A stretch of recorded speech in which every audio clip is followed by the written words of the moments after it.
warahmatullahi wabarakatuh. Alhamdulillahi rabbil alamin, wassalatu wassalamu ala ashrafil mursalin wa ala alihi tayyibin wa ashabihi al-ghuril mayamin wa man tabi'ahum bi ihsanin ila yaumiddin. Asyhadu an la ilaha illallah wahdahu la syarika lah, al-malikul haqqul mubin, wa asyhadu anna Muhammadan abduhu wa rasuluhu an-nabiyul amin. Allahumma ati nufusana taqwaha wa zakkiha anta khairu man zakkaha anta waliyuha wa maulaha innaka ala kulli syai'in qadir. Allahumma inna nas'aluka ilman nafi'an wa rizqan tayyiban wa amalan mutaqabbala. Amma ba'd, fa inna asdaqal hadithi kitab Allah wa khairul huda huda Muhammad sallallahu alaihi wasallam wa syarrul umuri muhdatsatuha wa kullu muhdatsatin bid'ah wa kullu bid'atin dhalalah wa kullu dhalalatin finnar. Kaum muslimin dan muslimat, al-musyahidin wal musyahidat, saudara-saudari, para pecinta ilmu dimanapun berada, semoga senantiasa dirahmati Allah Subhanahu wa ta'ala. Alhamdulillah, kita pagi ini dalam keadaan sehat walafiat, sehat jasmani dan rohani kita, dan dengan izinnya kita bisa duduk hadir di majelis yang mulia ini setelah kita menunaikan ibadah yang mulia, ibadah fardu subuh. Kemudian kita lanjutkan sejenak membahas tentang perkara penting dalam kehidupan kita sebagai pondasi agama yang mesti kita kuatkan dan kita kokohkan. Karena bila mana pondasi agamanya rapuh, maka bangunan itu tidak akan tegak berdiri dengan kuat. Mudah-mudahan Allah Subhanahu wa ta'ala jadikan kita termasuk hamba-hambanya yang senantiasa berusaha mendekatkan diri kepadanya.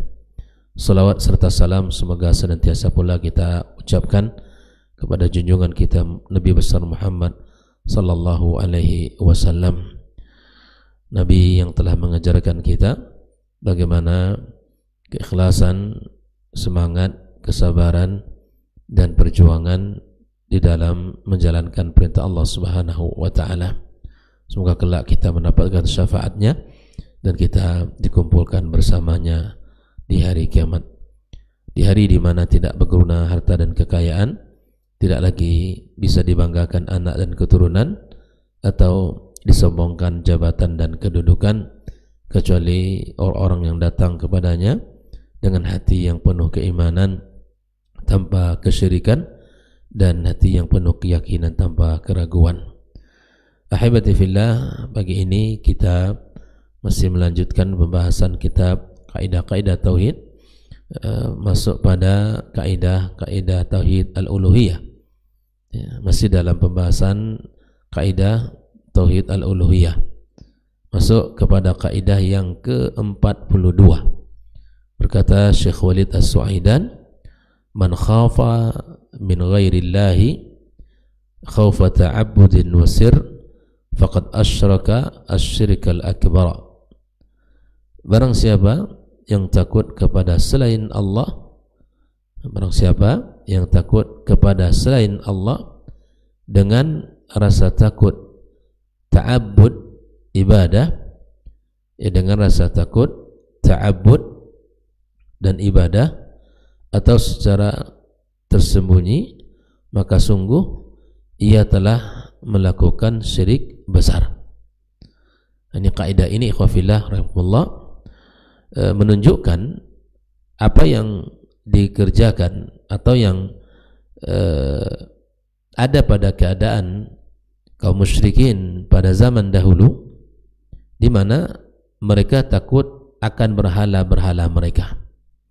Mereka sangat takut akan berhala-berhala mereka, baik itu secara tersembunyi ataupun secara terang-terangan. Rasa takut ini ya menunjukkan bahwa mereka sangat terikat dengan berhala-berhala itu. Berbeda dengan orang-orang beriman, berbeda dengan orang-orang beriman, mereka hanya takut kepada Allah Subhanahu wa ta'ala, baik itu sirran atau jahran, baik itu dalam keadaan sembunyi-sembunyi dan dalam keadaan terang-terangan. Nah, orang beriman tidak takut kecuali hanya kepada Allah. Namun orang-orang musyrikin mereka sangat takut kepada berhala mereka. Inilah yang dikatakan oleh Syekh Khalid As-Saidan, kama hiya halul musyrikin ma'a awthanihim fa innahum kanu yakhafuna al-awthan khawfa ta'abbudin wa sirr. Ya, jadi mereka ini orang-orang musyrikin sangat takut kepada benda-benda yang mereka sembah, kepada makhluk-makhluk yang mereka sembah. Ahibati fillah rahimani wa rahimakumullah. Kita tahu bahwa rasa takut itu adalah ibadah. Al-khauf, ya, rasa takut itu adalah ibadah. Nah,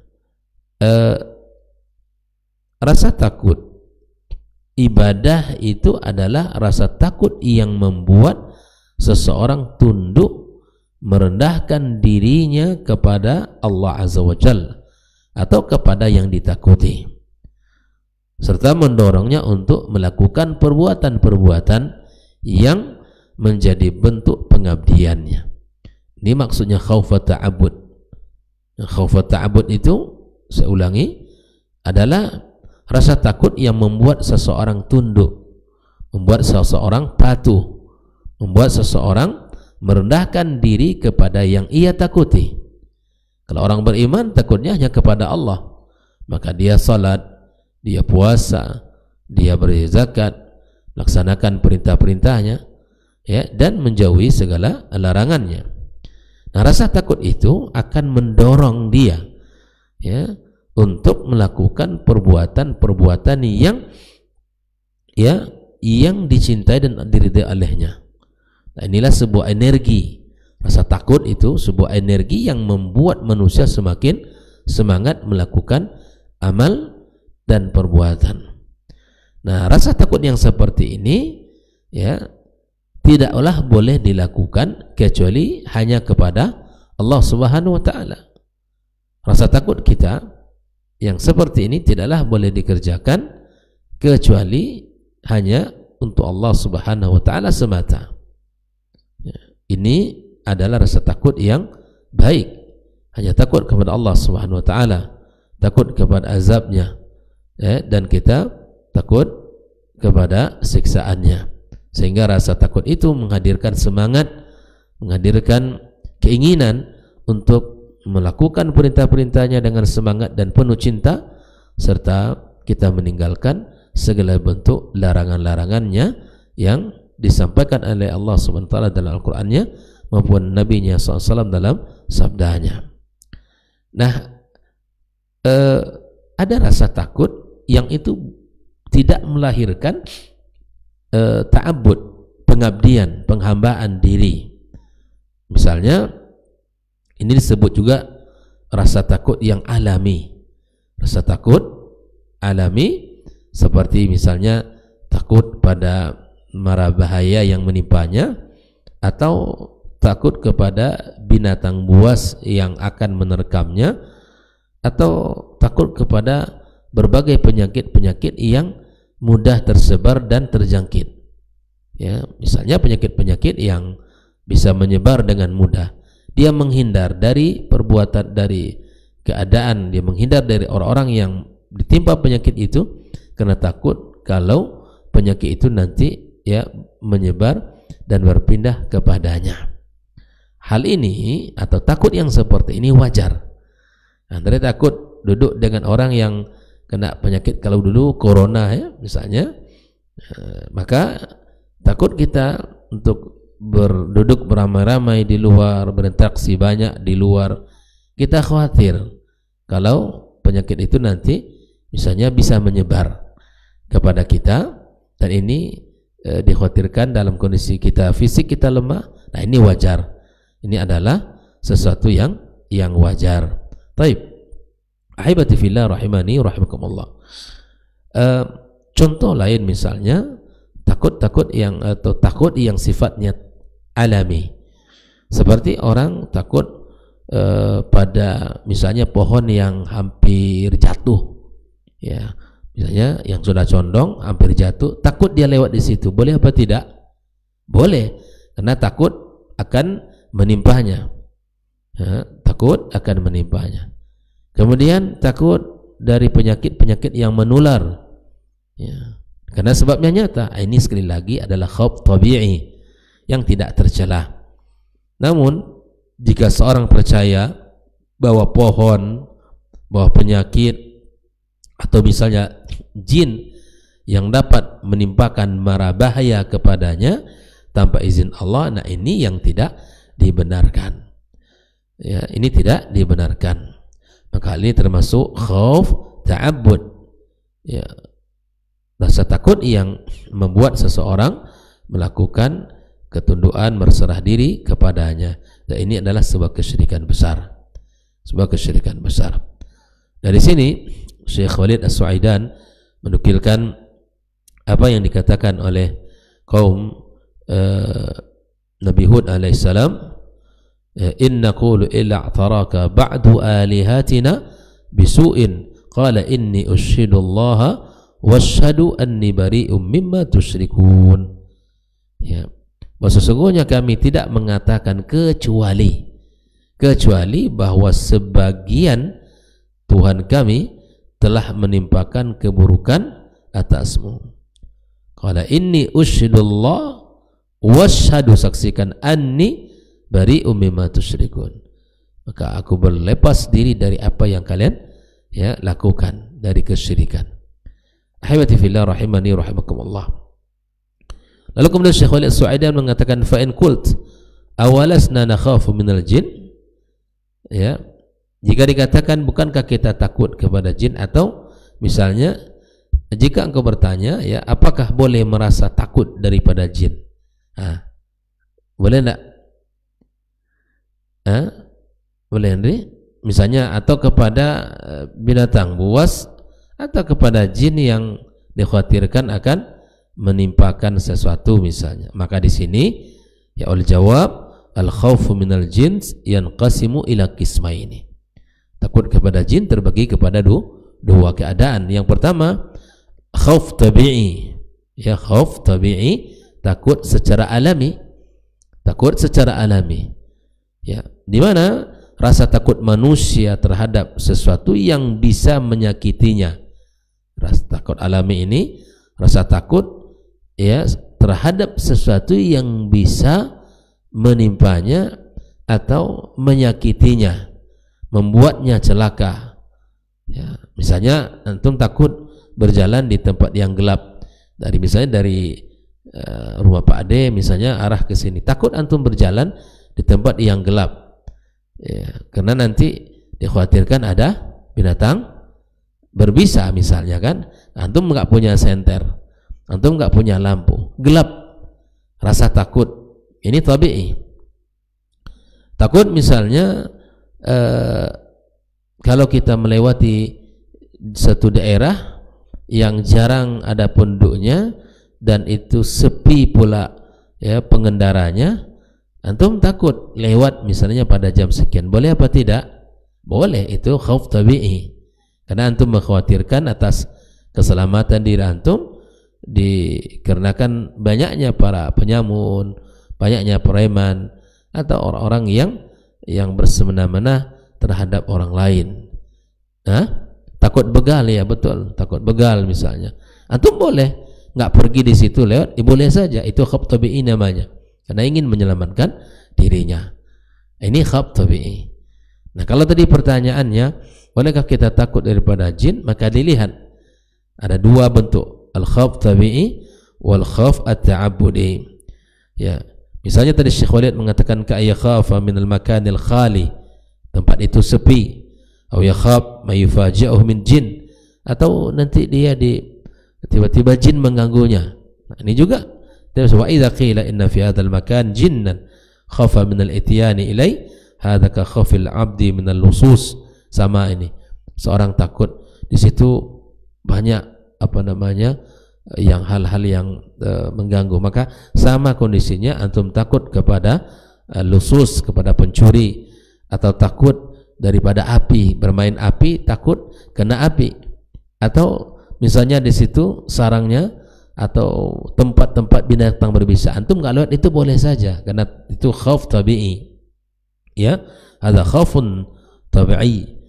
Wa amma ma yakhafu minal jin khaufa sir, tetapi kalau dia takut kepada jin itu di dalam jasanya tersembunyi, takut yang sifatnya tersembunyi, ya kalau nanti saya lewat di situ tidak melakukan ini maka saya kena ini banyak, ini perlu kita, ini yang maksud dengan tidak. Yang kedua takut ta'abbudi, ini takut ibadah itu jika seseorang yakin bahwa jin memiliki kekuasaan, kemampuan untuk mendatangkan bahaya, menimpakan penyakit, mengatur sesuatu tanpa izin Allah, misalnya keyakinan ini ada pada diri seseorang, ya, ayusibuhu bi ayyi dararin lam yuqaddirillah aw khafan mabniyan ala innal jin tamlik naw'an min at-tadbir, jadi mampu mengatur, ya, wa tasrif biduni idznillah, fanqalabal khawfu min khawfi tabi'iyyin ila khawfi sirin wa ta'abbud. Maka rasa takut ini tidak boleh, karena berpindah rasa takut yang tabi'i kepada rasa takut yang sifatnya ibadah. Ya, maka perhatikan sekali lagi, rasa takut yang seperti ini termasuk yang dilarang. Ya, paham di sini ya, bahwa barang siapa yang takut kepada selain Allah, yang sifat takutnya adalah ta'abbud dan sir, maka sungguh ia telah melakukan kesyirikan besar. Nah, akan dilihat dari dua sisi. Ada khauf secara tabi'i, ada khauf secara ta'abbudi, ya, dan ini harus dipisah. Rasa takut itu adalah sesuatu yang memang ada dalam diri kita. Ya, takut dari mara bahaya, takut dari musibah, sengatan binatang berbisa, takut dari misalnya para pencuri, begal, takut tidak selamat dan sebagainya atas diri dan nyawanya, itu boleh saja. Itu namanya dibolehkan di dalam kehidupan kita. Namun bila mana takut itu melahirkan ketundukan, melahirkan keyakinan sesuatu, maka ini perlu diperhatikan, jangan sampai ada dalam diri kita. Karena takut ta'abbudi ini sudah ada pada zaman dahulu yang dilakukan oleh orang-orang musyrikin. Maka orang beriman tidak boleh dia takut kecuali hanya kepada Allah Azza wa Jal. Maka faman sarafa syai'an min khawfil ta'abbud aw sir li ghairillah faqad ittakhadahu syarikan ma'allahi tabaraka wa ta'ala. Maka dia sungguh telah menjadikan syarikat bagi Allah tabaraka wa ta'ala. Dan Allah SWT mengatakan fala takhafuhum wa khafuni in kuntum mu'minin, jangan kalian takut kepada mereka, tapi takutlah kepadaku jika sesungguhnya kalian orang beriman. Maka di sini Allah Subhanahu wa taala mengikat keimanan di atas tauhid, ya, di atas tauhid dengan rasa takut. Atakhshawnahum fallahu ahaqqu an takhshawhu in kuntum mu'minin.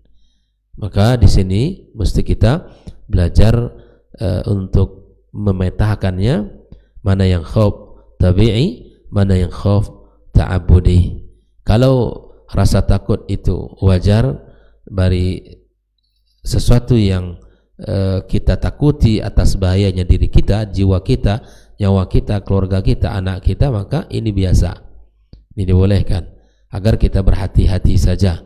Namun khauf yang melahirkan rasa ketundukan ini tidak dibenarkan, ya, kecuali hanya kepada Allah Subhanahu wa taala. Bisa dipahami kaidah ini, Andre? Saya barakallahu fikum jami'an. Demikian pembahasan kita pada pagi ini. Semoga Allah Subhanahu wa taala berkahi kita bersama dan berkahi keluarga kita, anak keturunan kita, dan Allah jadikan hari-hari kita terbaik, dan bisa mengukir amal-amal saleh di sisinya. Wabillahi taufiq wa sallallahu ala nabiyyina wa habibina Muhammad wa ala alihi wa sahbihi ajma'in. Assalamualaikum warahmatullahi wabarakatuh.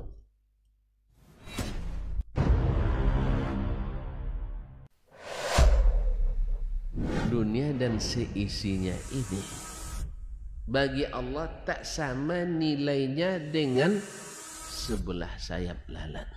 Barang siapa yang beramal untuk akhiratnya, Allah akan cukupkan baginya urusan dunia. Sayati zamanun 'alan nasi as-sabiru fihim qalqabit al-jamarah. Akan ada satu masa di akhir zaman yang berpegang teguh dengan agamanya seperti orang yang sedang memegang bara